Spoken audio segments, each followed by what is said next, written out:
Loom World, hours later, the Spider Army says their farewells. Mayday Parker returns to her Earth to be reunited with her brother. She is greeted by Uncle Ben, who tells her that Benji is fine and is at the neighbors. But the good news is not over yet. The door opens and Mary Jane, her mother, along with her boyfriend Wes, is still alive. We discover that MJ survived the burnt down house as she pulled Wes out of the wreckage, but unfortunately, Peter Parker did not survive the battle with Deimos. Uncle Ben asks to hold baby Benji one more time before he departs. But his world is gone, currently housing a family of inheritors. It is decided Uncle Ben will stay in this Earth and be a grandfather to baby Benji. MJ has a gift for Mayday. She passes on the Spider-Man costume to the Spider-Girl. It is time for Mayday to evolve, and today her story begins anew. She is not a Spider-Girl anymore. From this moment on, she is Spider-Woman. Back on Loom World, Miles Morales and the Black Widow prepares for their journey home, but not before Miles shares a bromance moment with Peter Parker. Spider-Punk prepares to leave, but not before informing Peter Parker to keep a close eye on Karn. Suddenly, a massive headache is felt by all of the Spider Totems. After realizing that it was not Karn who caused it, they ask, "Where is Otto?" They return to the ritual chamber where Octavius had killed the Spider Weaver. Otto knows what his destiny is and he rejects it. No one will dictate his future, not even destiny. No one will decide his future, no one but him. Back on Earth 616, Julia Carpenter, aka the Madam Web, wakes up from her coma while screaming, "The great web of life and destiny. Every strand is being severed. I see nothing." Loom World, due to the superior Spider-Man's tampering, the portals are closing fast.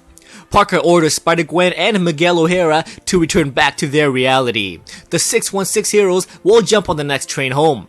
Gwen and Miguel depart back to their reality, while the Spider Heroes engage the superior Spider-Man. He pins down Anya and prepares to stab her with more than sacrificial knife. But the Spider-Girl notices that she can read the inscriptions on the blade. Parker enters the battle, giving Anya enough time to fully decipher the instructions. It reads, "There shall always be a Master Weaver, spinning at the center of the web."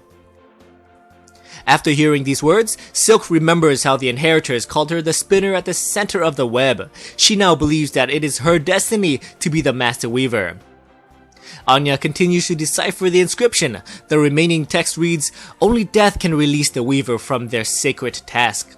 Silk now understands that if she takes on this role, it will be a lifetime position. Meanwhile, the superior Spider-Man continues to battle the Spider Heroes for dominance. Silk approaches the Master Weaver, and after unmasking him, she notices that she has never seen his face before. Karn approaches and says that he recognizes the face. After unmasking, it is revealed that the Weaver and Karn shares the same face. Evidently, the weapon Karn forged as a child fits into the mechanism like a key, but only a Spider Totem is capable of spinning the web of life. Well, Karn has eaten his fair share of Spider Totems, so he has the essence running through his veins. Taking on the Master Weaver role will be his penance as well as his salvation. With newfound powers flowing inside of him, Karn is now able to send everybody home and repair the damaged web of life.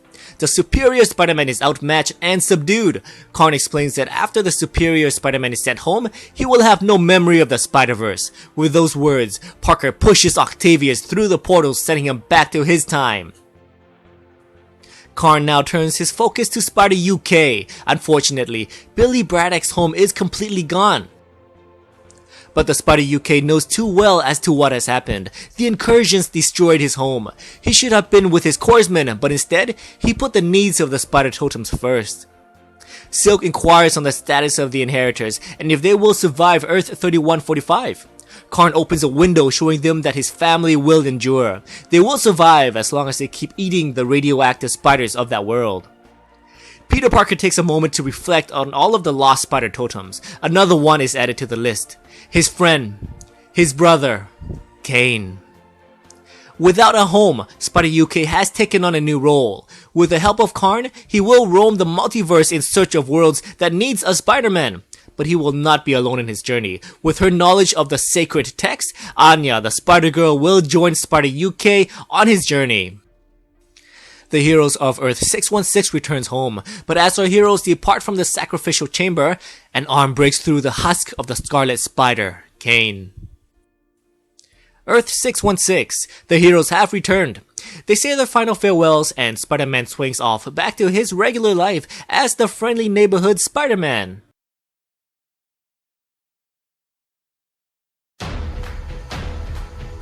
What's going on, guys? Welcome to Comic Island! My name is Joey and today we are reviewing and recapping the Amazing Spider-Man issue 15. Wow guys, this issue made up for the last issue. If you saw my last review, you know how I felt about the final showdown between the Spider Heroes and the Inheritors, but issue 15 felt so much more compelling. I guess you can say that the main antagonist of this issue is the superior Spider-Man. He now knows that he is destined to fail and die, so he goes all berserk-like and tries to destroy the web of life. That is such a Doc Ock move. I have such an odd feeling towards the superior Spider-Man since I loved his 33 issue run and seeing him doing the right things. And in this issue, we got him acting like a spoiled brat. He makes a few compelling arguments though. He says that the heroes are condemning him to death if they send him back, so all he wants to do is create his own destiny. Okay, I'll buy that, but then we gotta remember that he did hijack Spider-Man's body. Obviously, we know what happened to him at the end. There's a really interesting scene where Doc Ock commands his hologram butler to enter a sleeping mode for 100 days. What's that all about? I hope this little scene leads to a possible return of the superior Spider-Man. I would die from nerdgasm. Alright, so this issue had a ton of feel-good moments. Let's list a few of them. Uncle Ben now has a new home and a new chance for life in Mayday Parker's world. And oh yeah, her mom and her boyfriend is still alive. I would have loved to see her father alive as well, but we saw Deimos dragging Peter Parker's body in an earlier issue. But of course, we all thought that MJ and her boyfriend Wes were dead, so this was a very nice treat to discover that they are still alive. And I love at the end, Mayday Parker calls herself the Spider-Woman while holding up her father's costume. Even though we don't have any announcements for a Mayday Parker issue series, this little scene gives me plenty of promise that this will not be the last time that we will see her. And how about baby Benji? I would love to see him grow up to be a Spider-Man one day. The scene with Miles and Peter was another part that I loved. Even though they are from different Earths, these two guys share so much camaraderie. Remember the Spider-Man issue series? Writer Brian Michael Bendis has stated that he will be doing a Spider-Man Part 2. Man, I can't wait for that to happen. Alrighty, so before I discuss the final feel-good moment of this issue, take a look at all of these background spider totems. We got Spider Deadpool, Spider Iron Fist, and the Cowboy Spider-Man. I would have loved it if the Spider-Man Deadpool got more screen time. Imagine the Merc with a mouth paired with Spider-Man's wisecracking joke. How comedic would that be? Too bad we didn't see any of that though. And then we got a little cliffhanger here. We see an arm breaking the husk of Cain. I know Cain is a huge fan favorite, and I am one of these fans. So if it is indeed Cain reborn, I am super stoked and I'm glad to have him back. Okay, finally, I get to discuss the Spider-Weaver. Holy cow, this was such a chilling moment. I was grinning cheek to cheek when we discovered that the Master Weaver was an older version of Karn. This means that Karn killed his mom? This is one of those situations that gets me so curious about the Master Weaver's backstory, but at the same time, I want it kept a secret. I love this twist, and I also loved it how Karn's weapon acted like a key to open the mechanism. So even if Silk wanted to be the new Master Weaver, only Karn could unlock the key, and now he takes on this lifetime job in hopes of redeeming himself. I think I cried buckets. The Notebook got nothing in this guy. Karn for the win. Alrighty, so now I want to hear from you. How did you like this issue? Please let me know in the comments below. And as always, if you enjoyed this video, please like, subscribe, and I'll see you next time in the Amazing Spider-Man issue 16.